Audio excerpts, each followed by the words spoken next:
الحمد لله الذي أبدع الأفلاك والأرضين، والصلاة والسلام على من كان نبيا وآدم بين الماء والطين، وعلى آله وأصحابه أجمعين.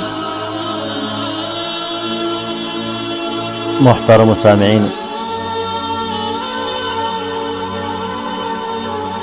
حضرت خالد بن ولید رضی الله تعالی عنہ دا هغه صحابي دی چې همیشه د فار هغه د فتح ملو شوی ده، همیشه د فار الله پاک هغه له کامیابی ورکړي ده.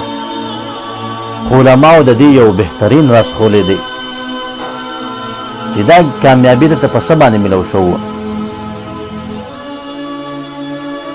دا ورته چې کوم دی نبی علیه الصلاة والسلام په یو موقع باندې ویښته مبارک وخروله.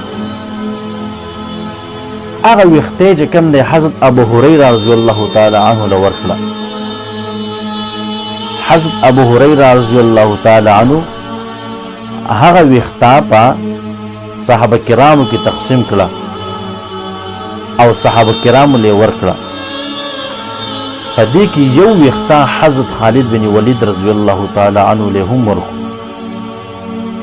هغه دا یو ویښته راواغستو د نبی علیه الصلاة والسلام هغه په خپل ټوپۍ جنګي ټوپۍ کې چې کوم دی دننه کېښود.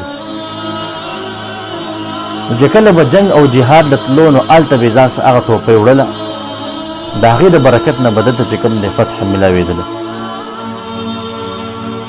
په یو موقع باندې د ده نه دا ټوپۍ یره شوه. نو علما لیکي وایي قریبه وه چې ده ته شکست میلاو شوی. بیا یې فورا یو کس ولېږو چې هغه ټوپۍ راوړه. چې هغه ټوپۍ راوړه په هغې کې خو د نبي علیه الصلاة والسلام ویښته مبارک ده کېښودله او د هغې د برکت نه بیا هغه ته هغه فتح میلاو شو.